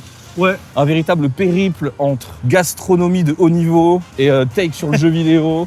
Putain. Donc Mais- c'est- Surtout qu'il y a déjà plusieurs épisodes du coup qui sont disponibles. On avait fait un sur Game One, on avait fait un sur les salons et Ouais, sur les salons. et les conférences. On en Et, avait fait un sur le premier épisode, c'était sur la Switch 2. sur la Switch 2 aussi. Et du coup, on est un an un peu après ça et tout. Il s'est passé un truc récemment. Ouais. Attention, hein, tu t'es pas prêt de ce que je vais dire. Il y a eu la sortie des précommandes de GTA 6. Ah oui, putain, c'est vrai. Alors, qu'est-ce qui s'est passé avec tout ça? Ah ah. Un gros coup de tonnerre qui a fait pleurer dans les chaumières de tous les gamers collectionneurs avec leur bibliothèque gigantesque, leur pouvoir d'achat mirobolant. Là, on est en C'est- train de trop faire de l'edging. Faut qu'on ait droit au but. Sony a annoncé la fin du support du physique, en fait, du CD. Une semaine ou 2 semaines après l'annonce des précommandes de GTA 6 qui avait une particularité, parce que c'est surtout ça que moi je voulais dire, c'est le premier jeu qui va être en mode démat. Ah Parce oui, il que va c'est être ça, en mode j'ai- full des maths. Ah oui, c'est ça, GTA 6, c'est ça le truc. La boîte, tu l'achètes, il n'y Ouais. a pas de CD dedans, c'est un code. C'est un peu le coup de tonnerre qui au début, on s'est dit, oh putain, Rockstar le fait, ils vont suivre les autres. Sony 2028, plus de Blu-ray, plus de jeux physiques. On l'a senti parce que PS5 sans lecteur de Blu-ray intégré. Ouais, ils avaient disponible. commencé à tâter le terrain. PS5 Pro, le lecteur est en option. Donc c'est même pas en mode ouais, il y a une version avec ou sans lecteur. Non, il est en option. Et pour l'acheter au début, c'était un peu chiant avant qu'ils le vendent enfin dans des trucs comme Micromania ou quoi. Fallait forcément aller sur leur shop. Mm. Mais là, Sony a dit on arrête. On croit maintenant à un futur du jeu vidéo des maths. Moi, j'ai envie de dire, bon, la team, fallait se réveiller. Le physique, ça pue la merde depuis... Depuis 10 ans, facile. hein. mais même depuis la Xbox 360. Ouais. Depuis cette génération-là, en fait. En fait, à partir du moment où dans les boîtes des jeux, Il y a déjà plus le le manuel, jeu en entier. le manuel ne faisait plus Plus de 80 manuel. pages, mais faisait genre 10 pages. C'est ça, plus de manuel. Et surtout, il n'y a plus le jeu sur la galette en entier depuis longtemps. Rien que le patch Day One, qui maintenant est quasiment devenu un truc obligatoire Mais vraiment. sur tous les gros jeux AAA et tout. De base, maintenant, le support physique, ça fait longtemps que limite, c'est pas que ça sert plus à rien. Ça, on va en parler un peu après. Ouais. Mais de base, c'est niqué depuis très très longtemps.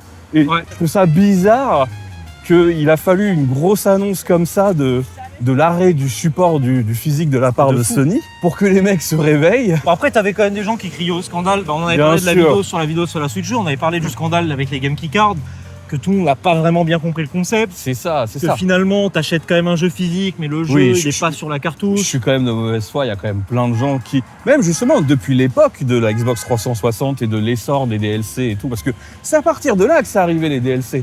Avant, les DLC, ça n'existait pas, c'était des extensions. Ouais. Donc il fallait racheter soit des CD d'extension, genre par exemple les Sims et tout, machin, mais c'était entièrement sur support physique. Ouais. C'était des add-ons. Alors que les DLC plus modernes, à partir Ouais. de la 7e génération, Ouais. ou je sais plus quoi, là c'est devenu du contenu téléchargeable. Moi, je me rappelle les derniers exemples que j'ai en tête de DLC sur un CD. C'était les gros packs Rock Band. Ah oui. Les gros packs Rock Band, soit à thématique, à CDC, C'est ou ça. DLC Pack One et tout. Ouais. Là, maintenant, c'est extrêmement rare les jeux en support physique où il y a absolument tout. Genre Ouais, moi, le meilleur exemple, c'est Cyberpunk sur Oui. Switch 2. Cyberpunk sur Switch 2, voilà, il y a toute la galette avec le DLC. Donc Et là, c'est- encore, parce qu'il n'y a pas la VF. Ah oui, donc les voix et tout, faut quand même aller les Faut aller la télécharger. télécharger en plus. Assassin's Creed, c'est pareil, c'est le même galère, même propos. Voilà, mais de toute façon, Ouais. vu la taille des jeux, le fait qu'ils sont pas super bien optimisés et tout, Exactement. Ouais. et surtout le fait que, bon, les éditeurs, ils veulent se faire le plus de thunes sur Ah nous. ouais, ça oui. Enfin, la mort du physique, elle est déjà actée depuis très très longtemps. Mais là, on parle des consoles. Sur PC, ça fait longtemps que c'est le cas. Bah c'est ça, en fait, sur PC, depuis à peu près 2004, quelque chose comme ça. Ouais, Avec l'arrivée de Steam, même si Steam n'a pas tout de suite été Ouais. un store avec tous les jeux, à la base, c'était vraiment Oui. Counter-Strike, Half-Life. Oui, puis même, moi, je me souviens très bien que dans mon Orange Box en DVD, il y avait deux DVD dedans. T'avais le code, mais en fait, le DVD, c'était pour aider à précharger le jeu, pour éviter si ça. t'avais une connexion de merde. Mais en fait, c'est aussi l'impact que ça a eu, le fait de ne pas avoir une bonne connexion Internet. Et puis même, très rapidement, je pense aussi au MMORPG, par exemple. Ouais. Genre, à la base, World of Warcraft, dès qu'il y avait une extension, c'était sur CD. Ouais. Bon, après, de par la nature de ce que c'est, évidemment que les mises à jour, les trucs et tout, fallait les télécharger. Donc Après, pour des déjà- jeux massivement en ligne, oui. voilà, déjà de base. Mais ça, c'est aussi l'essor du jeu à service qui a Ouais. aussi poussé le physique un peu vers la porte de sortie. Ouais, les grands décideurs, finalement Sony aussi, pour ceux qui ont vu le Arcatex, on sait que Sony, c'est pas juste ils font la PlayStation, c'est aussi les mecs, ils ont quand même créé le format CD avec Philips, ils ont participé au DVD, ils ont participé au Blu-ray, et même Sony, la branche film, a dit ouais, on va arrêter les Blu-ray 4K. Alors c'est marrant parce qu'en plus à côté, sur le côté des maths, il y a un truc qui est un peu flippant.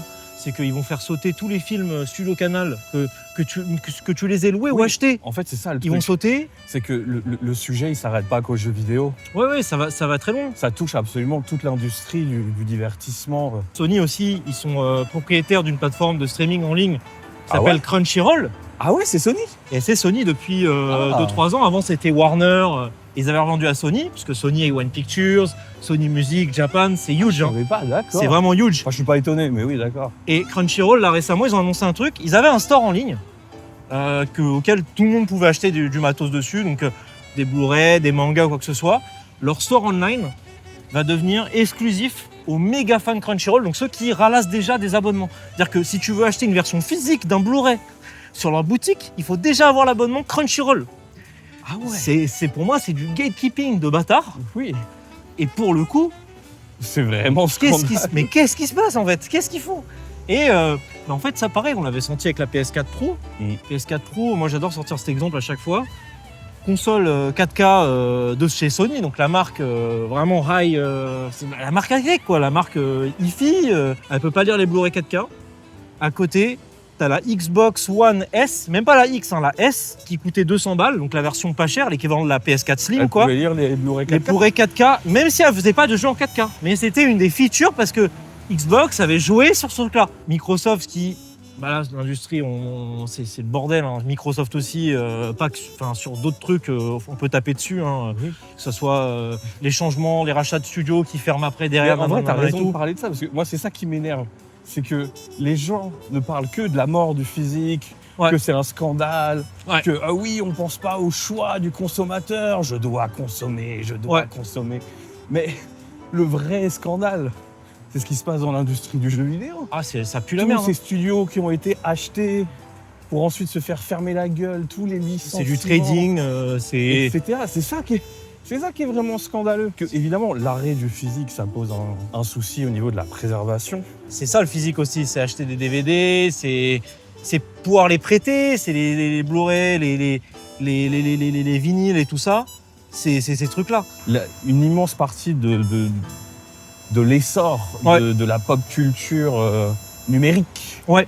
c'est faite par l'occasion, le fait de se prêter les trucs, Mais carrément. et de les partager. Et en fait, c'est ça aussi, c'est que ça pose un problème au niveau de la préservation, mais aussi, oui, du partage. Et c'est ça qui est scandaleux aussi, tu Et vois. Sony qui avait fait ce putain de spot pub de con, Oui, et maintenant, où prête le jeu, machin. c'est ça.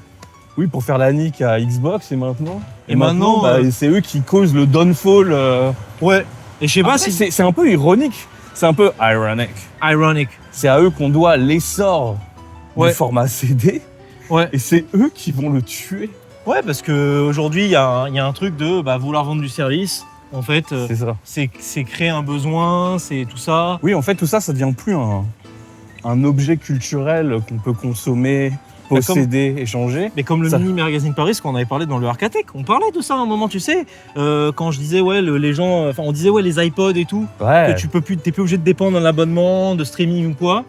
Mais en fait, là, on va y arriver, en fait. Et c'est chaud, quoi. C'est vrai que ça pose la question de qu'est-ce qui va rester dans le temps, qu'est-ce qui va être préservé et qu'est-ce qui va advenir en fait de la suite. On l'a vu avec Sony qui a arrêté aussi le store PS3, PSP et tout, ouais. et PS Vita, PSP et tout.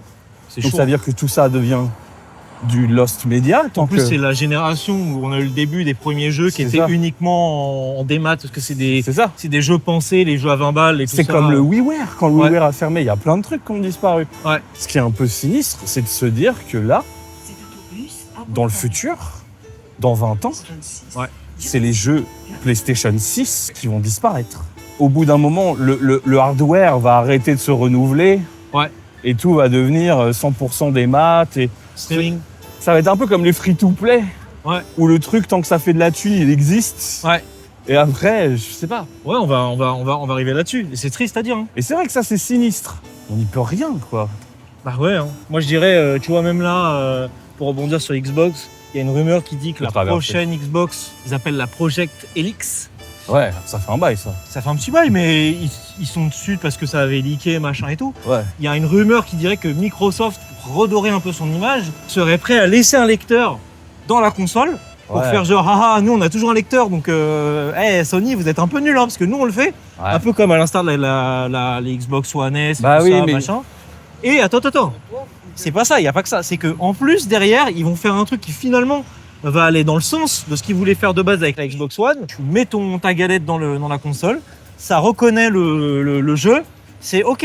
Du coup, ce jeu, est-ce que tu veux le lier à ton compte à vie? Et du coup, la galette, ça sert plus à rien. Et là, il y a Ça un devient autre une sorte problème. de game keycard. Oui, mais là, que c'est tu même peux plus- pas tu peux même pas la revendre, prêter. que tu peux pas prêter. Et donc, ouais. ça crée un autre problème. Ben, c'est le côté écologique, en fait. L'empreinte bah de con que ça va faire d'avoir un CD de merde. Et c'est pour ça, en fait, vaut mieux soit faire un truc qui est full physique, où on peut, ça marche, ça sert à quelque chose, il y a un intérêt, ou ne pas faire du tout. Et c'est un peu ce truc-là, en fait, le long débat et tout ça. Hello. Ouais. C'est un peu le long débat, en fait, qu'il y a aujourd'hui. C'est soit, en fait, vous le faites très bien en physique, soit on fait pas de physique et c'est tout. Même si tu payes même pas l'abonnement, le PS Plus ou quoi, le jeu, il te dit, ouah, désolé, t'es un peu cuck, t'as des trucs en moins. Alors que le jeu, Ah il est oui. même pas online. Mais genre, ouais, bah, je suis désolé, mais il te faut le PS Plus pour accéder au classement ou C'est quoi que ça. ce soit. Donc de en toute fait, façon, c'est baisé. On est baisé, ouais. On est baisé. Donc les grands influenceurs là, qui sont là en mode à enfin ouvrir leur gueule là-dessus, tout en disant ah oui alors attention, pas de politique, Pas de politique, voilà, hein. pas de politique. Ce que je critique n'est absolument pas le résultat d'une politique néolibérale, capitaliste, tout ce que tu veux. Non, c'est Bah non. juste les méchants éditeurs qui veulent se faire Voilà. de l'argent. Ah mais on va leur montrer. Non mais niquez votre mère. On va boycotter, hein, attention. Mais si vous voulez boycotter, passez en mode décroissant. Vous avez littéralement des centaines de milliers de jeux à jouer que vous n'allez certainement pas jouer, Ouais. des films à regarder. Vous pouvez factuellement là arrêter de consommer de la nouveauté. Ouais. Vous en avez pour toute votre vie. Ouais. C'est ça aussi. Tu vois, quand on avait fait la vidéo sur la Switch jeu, tu disais justement, ouais, je joue à des jeux rétro, faut prendre l'abonnement Switch Online pour jouer à des jeux rétro, tu vois. Oui. Ben ouais, tu vois, dans le fond, même ça, Bien dans sûr. le fond. Ah, mais je suis aussi, payer des 20 balles par mois pour jouer à des jeux. Je suis d'accord. Mais en Mais fait, il y a c'est aussi le parce que- côté facile, en fait. C'est ça. Il y a aussi un peu le côté casual, du bon. Il faut Après, faire voilà. Si vous voulez faire un acte militant, apprenez à vos proches, à vos familles, à vos amis, à émuler les jeux, Ouais. à les pirater, Ouais. etc. Parce que en fait, je Ouais. rappelle une vérité qui est absolument fondamentale. La culture, c'est gratos. En fait, c'est gratuit. Ouais. Alors évidemment, Il y a des risques, il y a des périls, c'est illégal. c'est illégal. Et puis il faut quand même soutenir aussi les créateurs indés et tout machin. Surtout dans cette industrie qui se casse la gueule, Évidemment. Mais c'est sûr. factuellement, on peut accéder à énormément de choses gratuitement, quoi. Ouais, finalement, moi qui est tombé dans le panneau de reclaquer 50 balles dans un jeu qui a plus de 13 ans, qui est Black Ops sur PS5, bah dans le fond, Oui. je suis victime du consumérisme. Qu'est-ce qui t'a attiré là-dedans? La nostalgie. Ouais, bah Et ils sont trop forts. Et c'est ce qu'ils font aujourd'hui tous. Et en fait, finalement, Black Ops Mais en sur fait, PS5, alors que le portage est nul à chier quand même. De Mais- toute façon, on en a parlé dans les news, je crois. Et il y avait pas une version PS3 sur le store accessible? Non, parce que la PS3, elle est pas. Tu peux pas jouer à des jeux PS3 sur PS5 et Ah sur ouais PS4. Bah non, vu que c'est pas le même architecture de processeur. Oh, Et en fait, justement, ça montre le problème qu'on va avoir. C'est qu'en fait, il y a plein de développeurs qui vont faire oh bah, c'est trop chiant de porter ah ce bah jeu. c'est dommage, bah on Bah, va le revendre. On va le revendre et ça va être la même version en fait. Bah, Il y en a qui vont faire des vrais portages ou des vraies rééditions où il y a vraiment un truc et tu peux même switcher entre eux si tu veux vraiment la version OG ou un truc refait machin. Il y en a d'autres qui vont faire ah bah les couilles, les gens ils vont claquer. Et du coup, dans une période où tout le monde se dit bon, on va boycotter PlayStation Store, annulez vos abonnements PS Plus, abonne machin, décommander GTA. machin, et puis là d'un coup, Shadow Drop, Black Ops 1, Black Ops 2. Bon les gars, je suis désolé, mais là. Ouais, on est peu de choses. Hein. Pareil aussi, on en a pas parlé, mais faire de la collection, c'est un truc de vieux. C'est un truc de vieux et c'est un truc de riche. Oui, faut Genre, avoir des arrêtez de faire putains genre- Arrêtez de faire genre, c'est accessible à tous. faut avoir des C'est un putains- hobby de, Ouais. c'est un hobby de trentenaire quadra avec du pouvoir d'achat. Genre, Ah oui. avec vos grandes bibliothèques là. Avec Ouais. vos apparts, vos, Ouais. vos salons de 50 mètres carrés là. Là où il y a des vrais problèmes au niveau de la préservation, du partage de cette culture et tout, c'est aussi de la pleurnicherie de mecs qui vont plus pouvoir faire leur petit hobby de riches, tu vois. Parce que voilà, les gens pareil qui perdent leur compte Apple par exemple, ont acheté des jeux sur l'App Store. Ou les gens qui ont... Sur l'Apple Arcade. Ou Apple Arcade c'est un abonnement, c'est même pas un... Ah ouais. C'est même pas un truc où t'achètes, c'est l'App Store vraiment. Mais Ah t'as ouais. acheté des musiques, t'as acheté des films, tu perds ton compte, bah t'es foutu. Et c'est la même chose. Bah, pareil avec Steam. Et Steam c'est pareil, quand tu te fais hacker ton compte Steam, Ouais, c'est et t'as pareil. tout perdu. Putain. Bon, là on va, je vais montrer un peu où on est là. 1, 2, 3. Paris. Paris. On va regarder où il faut aller. Mais je crois qu'il faut là. Bah attends, on va se poser là et on va regarder. On va se poser là, on va regarder. Est-ce qu'il n'y a pas un plan à droite à gauche? Bon, on va couper. On coupe.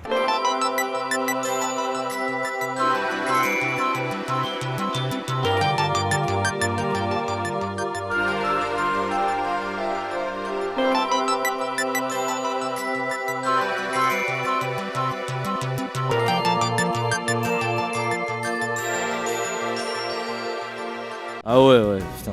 Carrément, bah ouais. Saison 3, 2027. Alors vous en faites un peu des caisses, hein. Moi j'en suis à la 12e saison de ma vie et tout va bien, hein. Je suis plus chill que ça même, donc bon.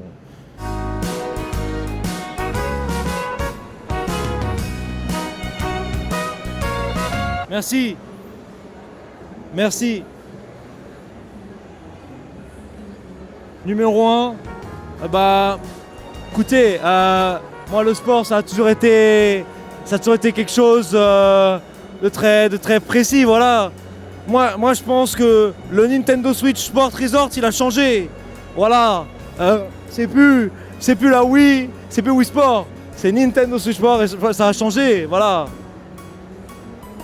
Y a pas photo, Merci.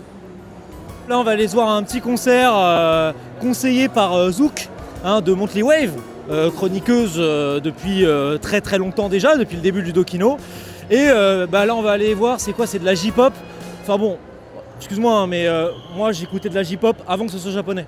Eh bien non, Vincenzo Tiempo. Du 9 au 12 juillet dernier, Japan Expo soufflait ses 25 bougies à Villepinte. Un quart de siècle que le festival réunit les passionnés de culture japonaise à Paris. Manga, jeux vidéo, cosplay et bien sûr la musique. Pour ce dernier, cette édition anniversaire avait de quoi faire avec une programmation particulièrement dense sur les 4 jours. On n'a évidemment pas pu tout voir, impossible de courir sur toutes les scènes en même temps, mais sur 4 jours, il y avait largement de quoi se faire une bonne idée de l'ambiance générale du festival avec les concerts.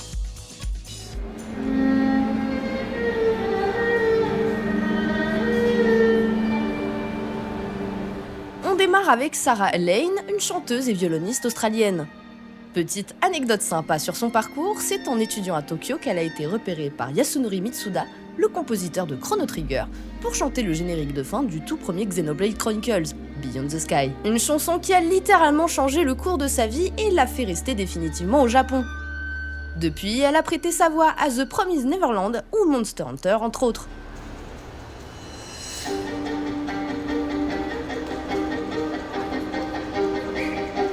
Pour cette édition, elle était au violon accompagnée de 2 musiciennes au taiko sur ses reprises de génériques sur la scène Sakura. Je connaissais évidemment certains génériques qu'elle a interprétés, sans trop connaître l'artiste en amont, et bien c'était une bonne surprise.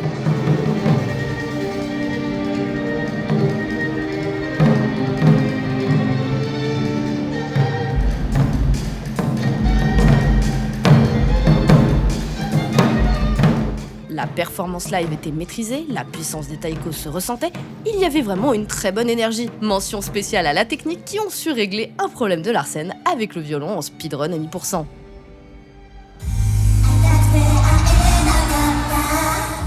Changement de registre avec Palette Project, groupe de 8 idoles virtuelles réunies autour du thème d'histoire multicolore. À la base, j'étais plutôt curieuse vis-à-vis du groupe.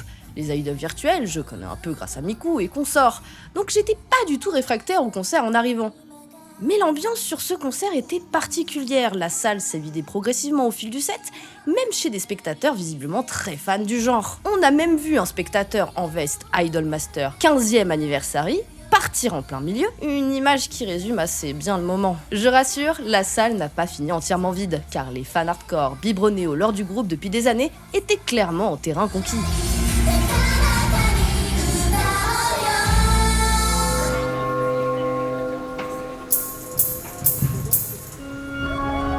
Retour à une ambiance plus portée avec Not Equal Me, groupe d'idoles japonais formé en 2019. Et niveau lore, il y a de quoi faire. Le groupe est produit par Rino Shashihara, ancienne membre d'AKB48, un groupe iconique qui a posé les codes de l'idol moderne au Japon. Après AKB48, elle est passée par HKT48 avant de se lancer dans la production avec Equal Love, puis Not Equal Me, sa sister group.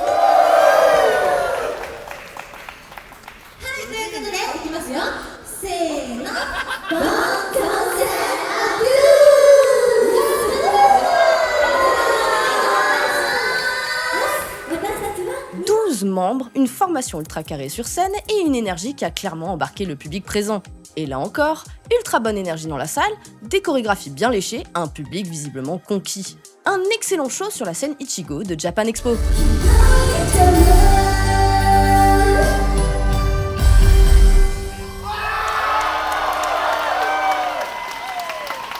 En parlant de la scène Ichigo, formant en 2 parties, avec Hatsune Miku Colorful Stage. D'abord un vrai fan meeting avec 2 voice actors de l'unité More Jump, Mayu Yoshioka et Rina Onizumi. Puis une deuxième partie qui prenait plutôt la forme d'un show, avec une projection animation défilant plusieurs personnages de l'univers Vocaloid.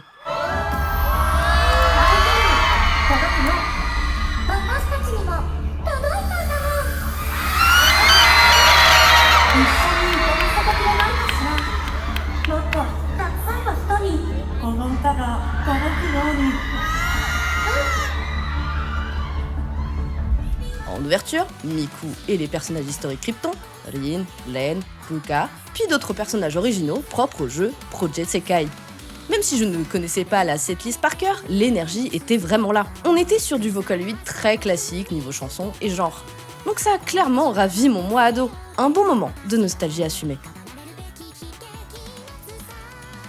Et puis, il y a eu le concert événement de cette édition. Yoshiki, leader de X Japan et de The Last Rockstars, venu spécialement pour les 25 ans de Japan Expo. Pas un inconnu pour le festival d'ailleurs. C'était sa 8e venue en 14 ans. L'entrée à elle seule donnait le ton.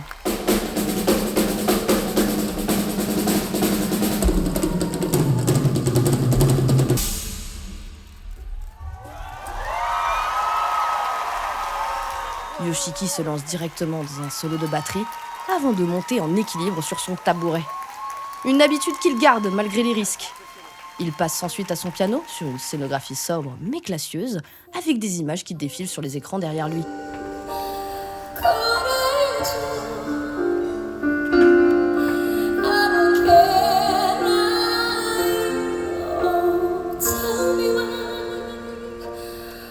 la setlist, on retrouve notamment Red Swan, qu'il a lui-même composé pour le générique de l'Attaque des Titans. Le concert enchaîne ensuite sur d'autres morceaux au piano, accompagnés par la chanteuse Harumi, pour une expérience presque intime. Entre les morceaux, il prend le temps de raconter notamment sa 3e opération au cou, une opération qui, selon ses médecins, aurait pu mettre un terme à sa carrière. Il descend ensuite de scène pour une session de questions avec le public, où on lui a demandé comment il tenait un tel niveau d'énergie sur scène, ou encore si une reformation de X-Japan était envisageable. Le concert se conclut sur Endless Rain, le morceau iconique de X-Japan.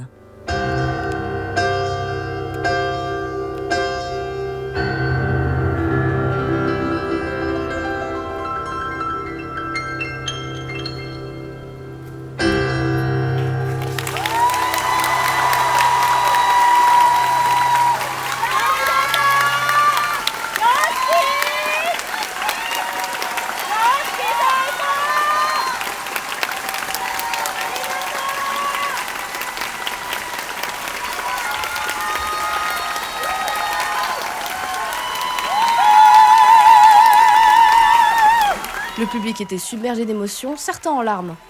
Le show d'1 heure se termine avec la foule qui se précipite vers la scène, comme des groupies pour lui offrir des cadeaux. Allez, je me casse. Allez. Dernier grand rendez-vous du week-end, dimanche sur la scène Ichigo, Kyary Pamyu Pamyu, venue célébrer ses 15 ans de carrière. Depuis ses débuts en 2011 avec Pon Pon Pon, plus de 180 millions de vues sur YouTube, elle est devenue le visage de la kawaii culture exportée à l'international. Pas évident de garder son sang-froid quand tu réentends en vrai les chansons que t'écoutais gamine. Autant dire que la caméra a un peu bougé. Au programme Fashion Monster, Cherry Bonbon, Ninja Bam Bang et le classique, l'indétrônable Pon Pon Pon. Le show n'a duré que 30 minutes, un peu forceur quand même pour 15 ans de carrière. J'imagine que le cachet était un peu trop gros. En plus, je commençais à tomber malade, ça s'entend. Entre la clim de Japan Expo et la chaleur à l'extérieur, les écarts de température se sont fait sentir. Mais franchement, quel kiff. Ainsi s'achève ce périple de 4 jours pour les 25 ans de Japan Expo. 6 concerts et autant d'ambiances complètement différentes. Sarah Allen qui ouvre le bal au violon, portée par la puissance des taiko de ces deux musiciennes et qui s'est révélée être une vraie bonne surprise. Not Equal Me et le fan meeting d'Hatsune Miku qui ont bien rempli la case idol et Vocaloid du festival. Et puis les deux gros morceaux, forcément, Yoshiki qui a marqué la salle au point de faire pleurer une partie du public, et Kyary Pamyu Pamyu qui a envoyé des bangers en 30 minutes chrono pour clôturer le week-end.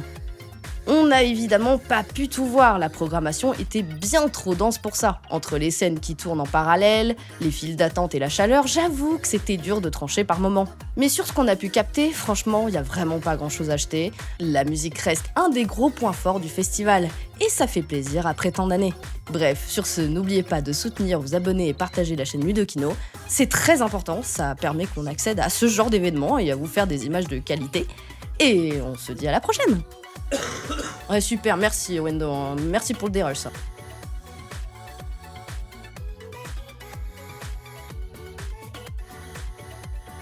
Oh d'ailleurs, faut que je vous raconte un truc. Il y a un otaku, ça, otaku ça qu'on dit, ouais.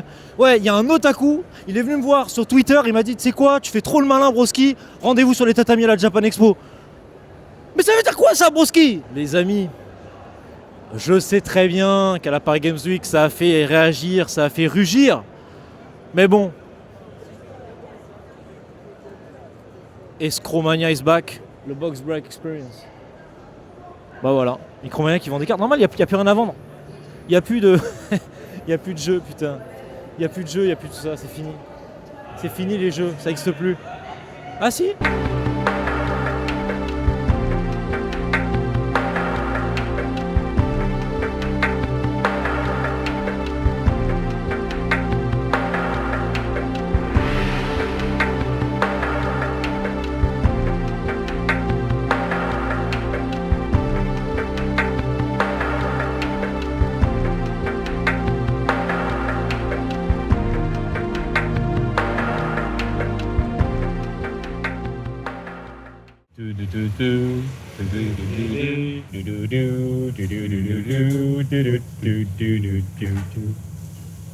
Donc du coup, t'as pris quoi comme sauce?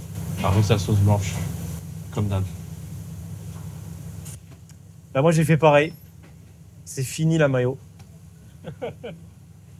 Ils étaient très sympas. Très sympa. Mais c'est bien. Ils vont nous suivre. Ça se trouve, ils ont déjà vu, ils sont en train de regarder la vidéo, ils sont en train de se dire ah, c'était eux du coup. Ah, Le c'était mec eux. bizarre avec les lunettes là. C'était eux, les deux gouères là, qui sont venus avec leurs trucs. Et qu'on fait ah, vous faites des vidéos et tout. Bah ouais, Ouais. on essaye. Tu vois, depuis le début, on est dans un mauvais mood. On est là, on critique. C'est vrai. On est dans le dooming. Mais tu vois, ils m'ont mis dans un bon mood. Oui, Parce qu'en fait, on n'a pas mangé, en fait. on n'avait pas mangé, donc c'est peut-être pour ça qu'on était un peu aigris. C'est ça. Parce qu'il y a des La trucs... famine. Il y a des trucs un peu plus positifs à dire aussi. Voilà. C'est juste que bon, avec tout ce qui se passe en ce moment, Voilà quoi. forcément, on peut pas ne pas un peu doomer. Ah ouais. Forcément. Voilà. Salut. Salut.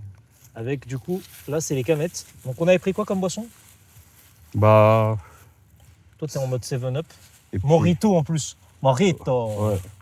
Et puis petit coca cherry. Bah tiens, ça a décidé de traquer le coca cherry. maintenant. Coca cherry. C'est beau, c'est beau.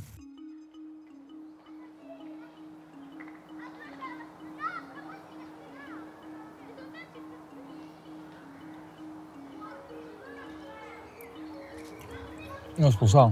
Tu vois, même, finalement, le dématérialisé, ça arrive partout, même sur les cartes bleues. Bah c'est ça. Non, on peut même plus prêter de l'argent facilement, faut passer par...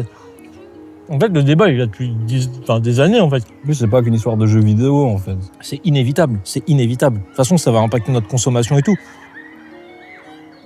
Avec les bons et les mauvais côtés, mais... En fond, moi, j'ai plus de monnaie, j'ai plus tout ça, quoi. Bah pareil. Mec, ça doit faire... je sais pas... je me rappelle pas de quand est-ce que j'ai eu de la monnaie sur moi. Ça fait depuis... je sais pas. Ça prend de la place dans la poche. Bah, tu vois, tu remplaces le mot monnaie par cartouche de jeu, ça marche. Quand t'as une Switch, c'est trop chiant d'avoir trop de cartouches. Hein. On en discutait en plus sur Ludokino, sur le Discord, avec les gens de la team. Il y en a certains qui disaient ouais, en fait aujourd'hui t'as une Switch, bah, pareil, tu te balades en vacances, t'as pas envie d'avoir 15 000 jeux en cartouche, des fois c'est bien aussi d'avoir dans la console. Oui, à la limite, il y en a, tu sais, ils prennent les cartouches et ils les mettent dans des petits étuis, des trucs comme ça et tout. Mais... Ah mais tu vois par exemple moi qui est genre je dois avoir les grands max 15 jeux sur la Switch. Switch 1 et 2. Hein. 15 jeux au total. Mon étui, je peux en mettre que 6 dedans. Bah, faut que je fasse le choix. Alors évidemment, jamais je vais jouer... alors je vais avoir une heavy rotation, mais... Il y a quand même ce dilemme de... Bon, t'as des jeux, par exemple, ça vaut le coup de les avoir tout le temps sur la console, tu vois. Animal Crossing, c'est un jeu, tu reviens souvent dessus. C'est ça. En Mario Kart, c'est un indispensable de soirée, tu vois. Ça part. Moment de fou, quand je jouais à la Switch 2, en allant à Annecy l'année dernière. Ouais. Mario Kart World. Je joue tout seul, il y a un gamin à côté de moi qui arrête pas de regarder la console. Elle vient de sortir la Switch. Hein. Le gamin, il est trop captivé. Je le regarde, je fais... Tu veux qu'on joue ensemble? Et du coup, je pose la console, je file un Joy-Con et on joue ensemble. Et je suis désolé, mais ça c'est les moments de jeux vidéo incroyables. Tu vois. Ça, c'est du absolu Ludokino, tu vois. En fait, tu vois, c'est ça aussi peut-être la clé, tu vois, c'est que il faut transmettre aussi ce que c'est de jouer aux jeux vidéo. Ouais. Et ça peut aussi passer par l'objet. Ouais. Genre justement, t'en as qui vont dans le full des maths, Ouais. mais t'en as ils font l'inverse. Genre SNK avec la Neo Geo. Oui. C'est une Avec- console avec des cartouches, tout ça. C'est ça, et en plus ils ressortent aussi des jeux. Et puis, à préciser, parce que c'est une console, c'est pas de l'émulation. C'est ça. C'est pas le vraiment, même hardware que l'époque, mais Ouais. c'est un hardware qui fait le même truc. Du C'est coup, pas non plus du, comment ça s'appelle, la FPGA non plus. C'est Ouais. vraiment hardware similaire. Et bon, j'ai pas toutes les infos techniques, donc on va éviter de dire de la merde. Mais par contre, ce qu'on sait, c'est que les jeux qui revendent, Ils sont jouables sur le hardware original. c'est ça, ils sont jouables sur le hardware original et tout. Et accessoires aussi. C'est ça, et je me dis, est-ce que ça va pas créer peut-être un précédent, parce que le truc, ça a quand même bien marché. Ah ouais, en termes de précommande, ça a tout niqué. Hein. Et du coup, ouais, c'est peut-être aussi un moyen de préserver un peu la culture, la transmission du truc, c'est de recentrer aussi autour de Ouais. l'objet, quoi. Puis même, ça a cassé tout ce problème qu'il y a, par exemple, propre à la Neo Geo, mais peut-être sur aussi d'autres consoles. Ça coûte super cher une Neo Geo, ça coûte super cher certains jeux pour Neo Geo. Oh, bien, wesh. ouais. Ça, c'est le jeu vidéo, ça. Ça, c'est jeux vidéo, c'est les réflexes. Tu vois, par exemple, voilà, la Neo Geo, on la connaît, hein, c'est une console qui coûte super cher. Bah, à l'époque, elle coûtait pas si cher. Oui, mais en Après, oui, c'est devenu... un luxe. Oui, par la suite, quand Et- ça s'est mis à côté et tout. Et du coup, le fait qu'il ressort les jeux, ça baisse le prix neuf, mais il y a aussi des jeux du coup originaux. Les originaux, et par contre, non, les originaux, Ils ont pris. ils ont pris beaucoup plus parce qu'il y a Il y ce a plus côté, de voir, c'est propriétaires. les originaux, c'est la première fournée, tu Ouais. vois. Ouais, c'est vrai. Ce qui est un peu con, mais bon, vas-y, c'est pas... Tant qu'il y en a pour tout le monde, tu vois. Pour les vieux pétés de thunes et pour les nouvelles personnes qui aimeraient aussi pouvoir avoir du physique. Mais de fou. Un sujet qu'on a totalement zappé. Et t'as plein de jeux aussi qui sont délistés dans le démat. Tu vois, parce que d'histoire de licence, de les jeux musicaux, ou même les jeux qui reposent beaucoup sur de la musique. Tu vois, par exemple, toi qui avais dit qu'un jour tu allais peut-être y toucher à cette licence parce que tu as joué à MSR, mais les Forza Horizon, aujourd'hui, sur PC, quand ils ont fait les sorties PC, ou même sur Xbox One et Series, Ouais.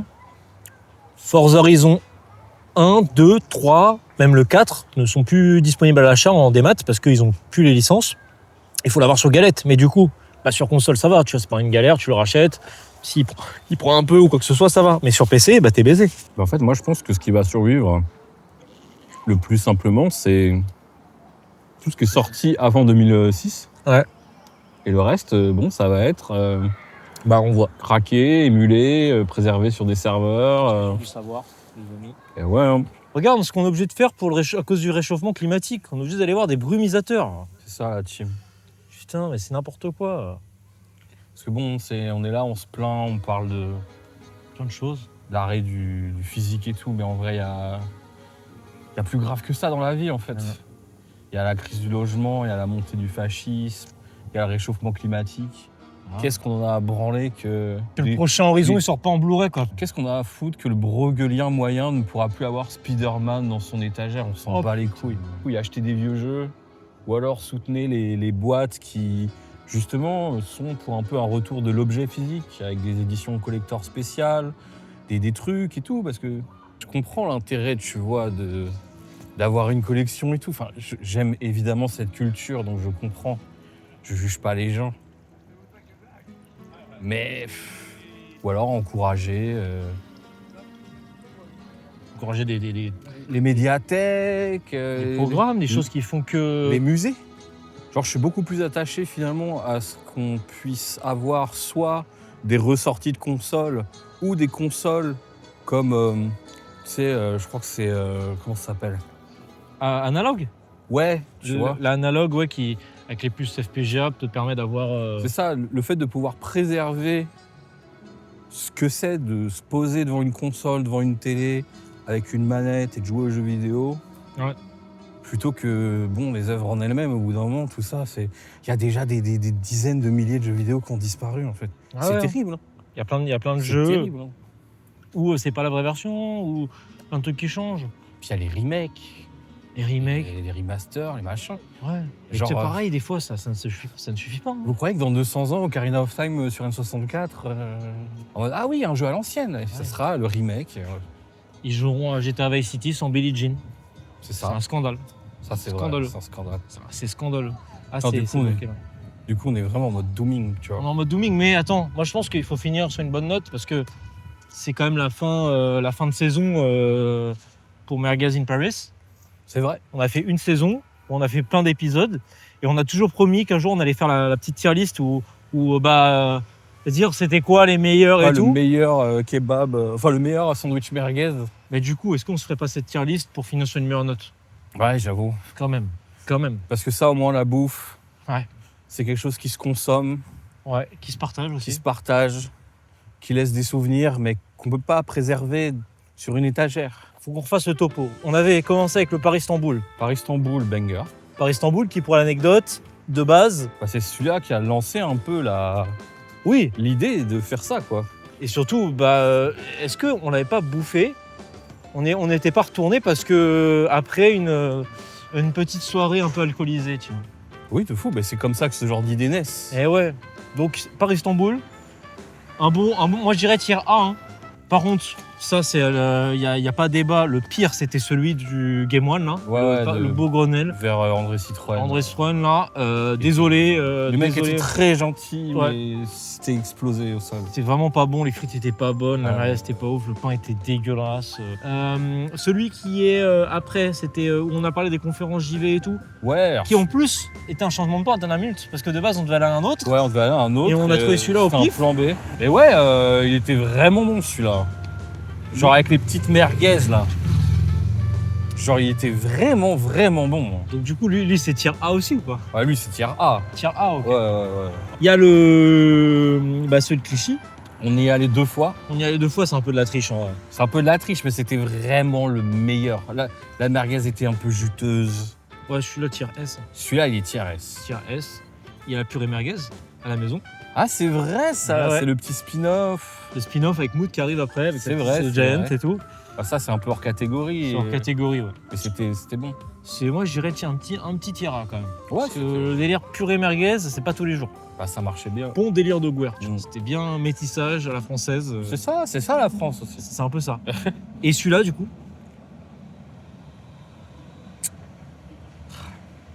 Il était bon, mais ça se sent que c'est pas le meilleur truc qu'ils ont à proposer, tu vois. Ouais. La merguez était bonne. Elle Ouais. était aromatique et tout, Ouais. mais elle manquait un peu de juice. Ouais. Le pain était très bon. La garniture en crudité était un peu légère. moi, je l'ai pas senti à cause de la harissa. Voilà, mais la harissa était bonne, elle était un peu tomateuse. Et avait Ouais, de fou, ça faisait purée de tomates. La sauce blanche était bonne. Ouais. Non, c'était très bon. Frites surgelées, bon, vas-y, mais ça allait, même si on les a pas finies. Je crois que c'est la première fois qu'on n'a pas fini les frites. Hein. Ouais. Moi, j'avais du mal aussi. Hein. Après, non, celle de André Citroën aussi, c'était trop dégueulasse. C'était dégueulasse. hein. Mais André Citroën, on n'avait même pas fini le pain. Donc celui-là, tu lui mets combien? Un tiers comment pour lui? Moi, j'ai un tiers B. Hein. Ouais, B. B, hein. Mais ça se voit que leur kebab est rang A ou S. Ok. Tiers S, le Clichy. Ouais. On a les 2 fois. Tiers A, il y avait Paris-Istanbul. Et l'autre, là, celui qu'on avait Oui. fait pour les conférences JV machin. Ça, ouais. Moi, je mets la purée merguez aussi. Vas-y. Rang B, celui-là, là, Ouais. aujourd'hui. Mais que pour sandwich merguez. Que pour le sandwich merguez. Le reste avait l'air insane. hein. Ouais, ça a l'air vraiment bien, la carte était vraiment bien. Et l'autre, là, pour Grenelle, là, c'est même pas B ou C Oui, ou non, machin, là, c'est D, hein, même. hein. c'est D, c'est genre loser. quoi. Dégueulasse. Genre, c'est juste au-dessus de ceux où tu as une intoxication alimentaire. Ouais. Alors que le Paris-Istanbul, c'était ça l'expérience de base. Et Il est bon sobre. même sobre, en fait, il Même est bon. sobre, il est bon. En fait, c'est ça. Je pense que c'est peut-être à ça qu'on reconnaît un vrai bon. Ouais. C'est si tu peux le manger sobre ou alcoolisé, tu vois. Et si dans les deux cas c'est bon, c'est que c'est banger. Ah bah du coup, il va falloir qu'on refasse, en fait, qu'on se mette une caisse de ouf Ouais. et qu'on reteste toutes les adresses qu'on a fait. Justement, sobre. est-ce que pour la prochaine saison, on se dit, est-ce qu'on continue les merguez Qu'est-ce que vous en pensez finalement? Est-ce que vous voulez voir plus de sandwich merguez, sachant d'autres qu'on fait vite le tour du sujet quand même, je pense. Ouais, Ou alors il faut qu'on trouve un un autre truc. autre truc, sachant Et que pas c'est les testis croustillants. pas les testis croustilles. Il y en a un juste là-bas. Sachant que c'est pas obligé aussi d'être des sandwichs ou quoi, hein. Ça peut être.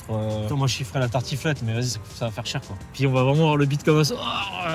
C'est ça, mais ça peut être un truc, un plat de truc de resto, tu vois. Ça peut. Un bœuf bourguignon. Bœuf bourguignon. Ça peut être sinon des trucs genre un pho ou un boboon ou un un steak ramen, frites. ou un steak frites. Pour le coup, à Paris, Ouais. les steaks frites, il y en a Partout. Poulet frites, etc. Il y a plein de trucs. Bah, je pense qu'on est bon là, on va pouvoir finir là-dessus. Ouais, bah en tout cas, c'est pas le dernier omnibus de la saison. Le dernier. C'était la dernière de Merguez in Paris. Paris Season 1. De Season 1. Je pense qu'on gardera quand même le nom Merguez in Paris. Ouais, c'était stylé. Parce que c'est trop marrant et on est un peu des merguez, donc voilà. Et on le censure et ça pourra faire référence à un morceau iconique.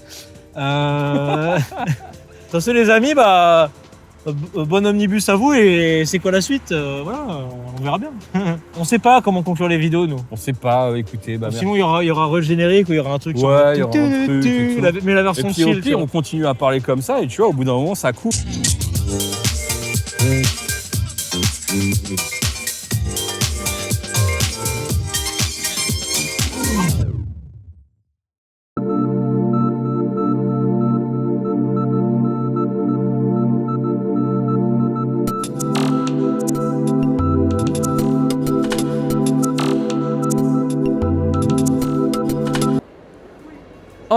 le GOAT.